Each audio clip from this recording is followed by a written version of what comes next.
Olá, amigos e amigas internautas. Eu sou o professor Toide, nascido na cidade de Maringá, estado do Paraná, formado pela Universidade Estadual de Maringá e com pós-graduação também pela Universidade Estadual de Maringá.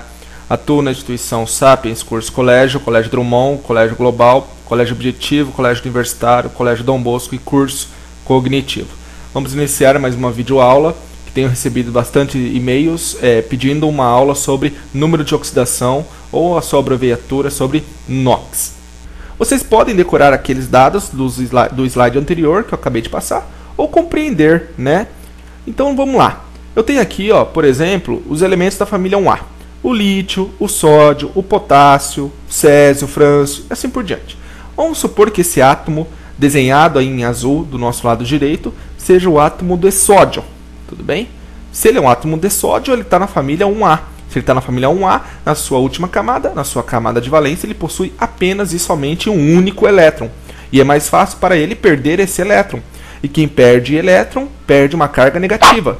Se todos os elementos da sua última camada possuem um elétron, é muito mais fácil esse elemento perder este elétron, ao invés de ganhar 7 elétrons. E quem perde um elétron, gente, está perdendo uma carga negativa. Sendo assim, o sódio vai ficar com excesso de carga mais 1. Vamos agora para a família 3A. Vamos pegar, por exemplo, o gálio, um elemento da família 3A. Todos os elementos aqui da família 3A possuem 3 elétrons na sua camada de valência. O gálio, tá? Representado pelo nosso átomo azul aí do lado direito. Possui 3 elétrons na camada de valência e é mais fácil para ele, gente. Vamos lá, respondam. Ganhar 5 elétrons para ficar com 8 ou é mais fácil para ele perder esses 3 que ele possui? É mais fácil ele perder esses 3 elétrons que possui na sua camada de valência do que ganhar 5 elétrons para se estabilizar com 8. Sendo assim, gente, ele acaba perdendo 3 cargas negativas, na verdade, porque perdeu 3 elétrons.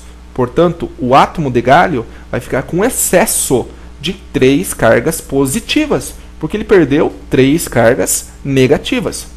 Vamos pegar agora a família 7A. Por exemplo, o bromo, certo? O bromo é um elemento da família 7A e aqui no meu lado direito é representado pelo átomo azul. Ele é o bromo, tem 7 elétrons na sua camada de valência. Façam aquela pergunta. É mais fácil para o bromo que possui 7 elétrons perder esses elétrons da sua camada ou ganhar apenas um único elétron para se estabilizar com 8? É evidente que é mais fácil para ele acabar ganhando um elétron. E quem ganha um elétron ganha uma carga negativa. Já pensou, alunos? Você é um átomo e eu te dou uma carga negativa? Você vai ficar com excesso de carga negativa. Como ele ganhou uma única carga negativa, como ele ganhou um único elétron, ele vai ficar com excesso de um elétron, um negativo. Exemplo então para vocês. NOx do átomo de oxigênio. Então nós temos aqui que o oxigênio é da família 6A, tudo bem? Se ele é da família 6A, nós sabemos que na sua última camada possui 6 elétrons.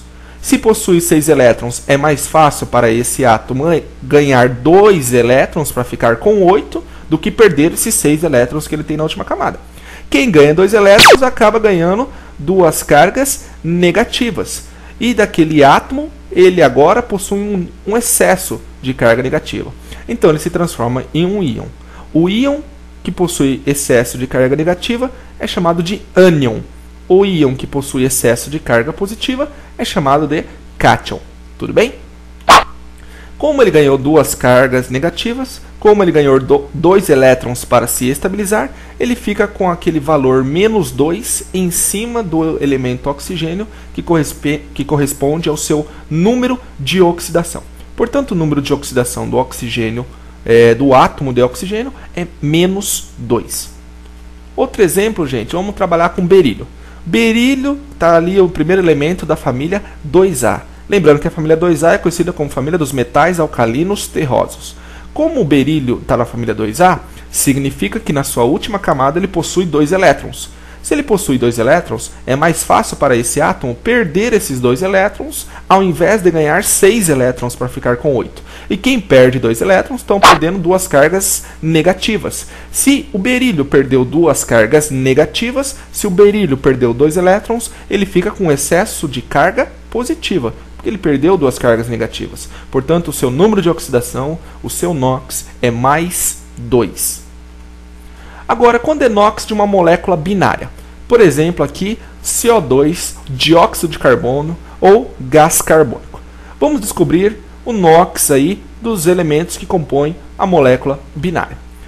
Sabemos que o carbono ele é da família 4A, sendo assim, o seu NOx pode variar de mais 4 até menos 4, e o oxigênio é da família 6A, e nós sabemos que, via de regra, funciona como NOx menos 2. Tudo bem? Porque o oxigênio é da família 6A. Sendo assim, eu vou lá e coloco que o do oxigênio equivale a menos 2. Só que eu tenho 2 átomos de oxigênio. Cada oxigênio, o seu NOx é menos 2. Como eu tenho 2, eu tenho que multiplicar. 2 vezes menos 2 dá menos 4. Para totalizar 0, que é o NOx da molécula, eu preciso saber quanto que vale o NOx do carbono, certo? Para totalizar 0, que é o NOx da molécula aí. Então eu vou lá e eu não sei qual que é o NOx do carbono. Coloco como sendo x. E fazendo x menos 4 igual a 0, consigo descobrir que o NOx x do elemento do carbono vale mais 4. E o NOx de uma molécula ternária? Por exemplo, carbonato de cálcio, que forma a concha dos moluscos, como, por exemplo, caracóis. O cálcio é da família 2A. Sendo assim, é mais fácil para ele perder esses 2 elétrons da sua última camada. Ele fica com NOx mais 2. E o oxigênio é da família 6A. Então ele fica menos 2. Vamos deixar, gente, o elemento do meio, que no caso está representado pelo carbono, por último, para descobrir o seu NOx. Então fui lá e coloquei carbonato de cálcio. O NOx do oxigênio é menos 2. Porém, meus alunos, como eu tenho 3 oxigênios e cada um vale menos 2, 3 vezes menos 2, só lembrando que é para deixar o do meio sempre por último. 3 vezes menos 2, menos 6. Tudo bem? O NOx do cálcio nós sabemos que é mais 2. Como o NOx da molécula é igual a 0, vamos colocar uma incógnita para descobrir qual que é o NOx do carbono. Coloco x. E fazendo essa conta, acabo descobrindo novamente que o NOx do elemento do meio, que no caso é o carbono, possui NOx como sendo mais 4. Agora vocês, alunos, poderiam descobrir aí o NOx do enxofre, nesses 2 casos, no ácido sulfúrico e no sulfito de lítio. Tudo bem? Descubram o NOx aí e depois vocês podem mandar um e-mail para mim cobrando qual que é o NOx do enxofre de cada um. Sendo assim, vale lembrar que aquele que vai se oxidar vai ser conhecido como um agente redutor, porque ele perdeu elétrons, certo? Quem se reduz, ou seja, quem ganhou elétron, é conhecido como agente oxidante. Ok? Qualquer dúvida, escreva para professortoid@bol.com.br.